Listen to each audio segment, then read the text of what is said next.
देखो, हमने क्वेश्चन लिया है टू वाइंडिंग ट्रांसफार्मर को ऑटो ट्रांसफार्मर में रिकनेक्ट करते हैं और उसका करस्पॉन्डिंग पैरामीटर्स फाइंड आउट करते हैं। ईएससी का प्रीवियस ईयर क्वेश्चन लिए हैं और इसे देखते हैं कैसे फंडामेंटली इसे सॉल्व करते हैं। और यही मेथड हमेशा अप्लाई करना, कोई फार्मूला मत रटना, अदरवाइज ओरिएंटेशन चेंज कर देगा डॉट का और फार्मूला गलत डाल दोगे और आंसर गलत आ जाएगा। इसलिए इसको फंडामेंटली ही सॉल्व किया करो। जो ट्रिक बता रहा हूँ उसे बहुत आसानी से समझना।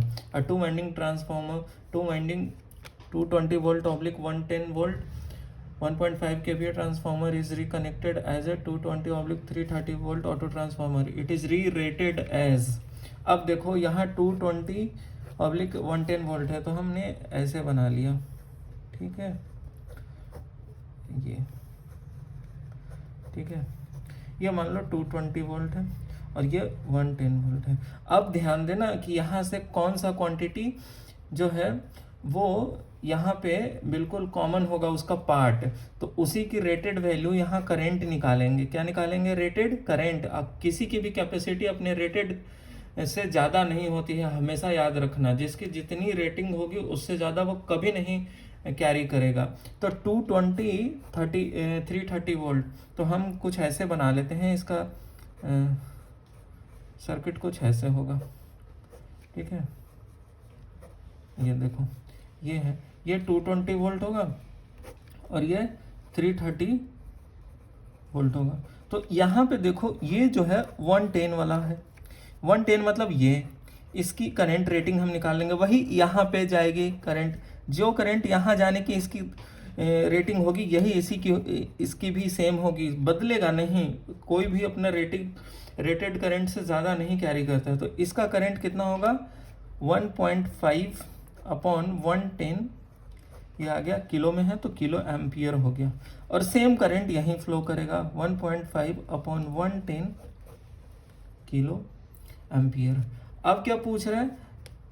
केवीए रेटिंग, ठीक है। पूरी वोल्टेज 330 और करंट कितनी फ्लो कर रही है? 1.5 अपॉन 110 किलो एम्पियर। इसकी तो एस रेटिंग निकाल लो, दोनों को मल्टीप्लाई करके। 1.5 अपॉन 110 इंटू 330 3 टाइम्स में इज इक्वल टू 4.5। कौन सा ऑप्शन? बी। ऑप्शन बी में देखो लिखा हुआ है 4.488। ये वो लोग किए हैं जो इसको कैलकुलेटर से निकाल लिए हैं वैल्यू और फिर इसे सॉल्व किए हैं। और ये आसान मेथड है, ठीक है, इसलिए इसको आसानी से 4.5, ठीक है ना। ये है हमारा आंसर। अब देखो अगला क्वेश्चन।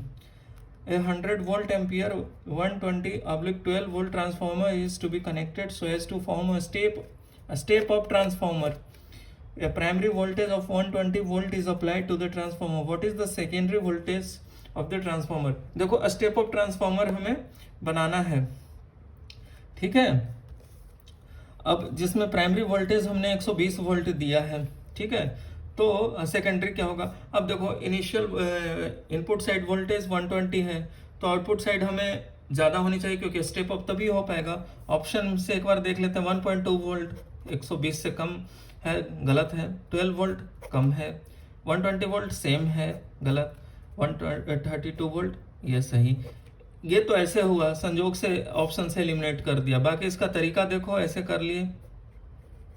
देखो तो इनिशियल सर्किट ऐसे है और हमें फाइनल सर्किट ड्रॉ करना है जिसका इनपुट 120 वोल्ट है और हमें स्टेप अप बनाना है। तो ये 120 है तो ये 12 हो जाएगा, ठीक है। और हमें वोल्टेज मैक्सिमम स्टेप अप में चाहिए तो हमें ऐसे डॉट करना पड़ेगा और ये टोटल जो सम अप हो जाएगा 120 plus 12 is equal to 132 volt.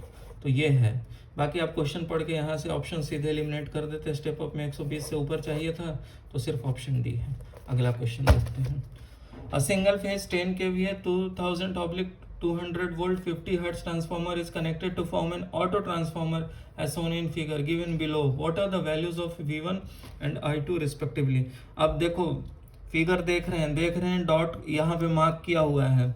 तो हम जानते हैं ट्रांसफार्मर में अगर एक डॉटेड एंड से करंट एंटर कर रहा है तो अगले डॉटेड एंड से क्या होगा? करंट निकलेगा। तो यहाँ पे देख रहे हैं 50 एम्पियर निकल रहा है, तो इसका मतलब है कि इस डॉटेड एंड पर करंट अंदर जाएगा, ठीक है। अब ये देखो, ये है 2000, ये कितना है, ये 200, ठीक है, ये 200 वोल्ट वाली है, ठीक है। अब यहाँ देखो, इसे कर लेते हैं, इंडिविजुअल का रेटिंग निकाल लेते हैं, ठीक है। तो 200 into 50 is equal to N1I1 equal to N2I2 लिख लेते हैं। तो 2000, इस करंट को I सब x ले लो, I सब x कट गया, 5 आया, I सब x इज इक्वल टू 5। अब देखो 50 एम्पियर करंट इधर जा रही है, यहाँ आई, इधर 5 एम्पियर चला गया, तो I2 क्या हो गया, 50 माइनस 5, जो कि 45 एम्पियर करंट आया, ठीक है। इधर 5 एम्पियर करंट चला गया, तो इधर कितना आया, 45 एम्पियर। अब इसकी क्या कह रहा है, V1 और I2 रिस्पेक्टिवली।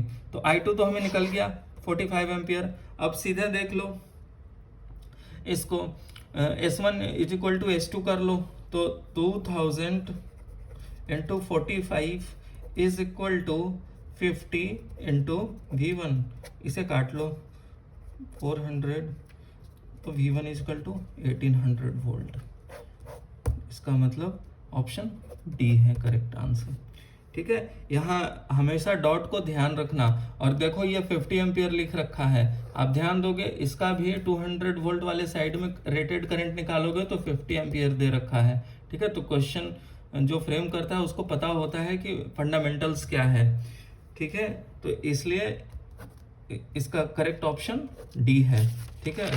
अगला, अब देखो अगला क्वेश्चन है, a 2000/200 volt 20 kVA 2 winding single phase transformer is reconnected as a step up auto transformer having 200 volt/2200 volt ratings, then the power rating of the auto transformer will be। पहले ये transformer बना लो, ये देख लो, ये क्या है 2000 volt और ये क्या है 200 वोल्ट। अब हमें स्टेप अप में कौन सा बनाना है, 200 ऐसे, ठीक है, और ये ऐसे, ठीक है। ये 200 है और ये 2200 है, तो इसका मतलब ये 2000 होगा, ठीक है। अब देखो 2000 वाला कॉमन है, ये इसकी करंट रेटिंग निकालेंगे, ये अपने रेटेड करंट से ज़्यादा करंट नहीं फ्लो करा सकता है, तो इसलिए सिमिलरली यहाँ भी करंट सेम रहेगा। रेटेड करंट कितना है, 20,000 ओवर 2000 कट गया 10 एम्पियर। सिमिलरली यहाँ 10 एम्पियर करंट फ्लो करेगा, ठीक है। अब पूछ रहा है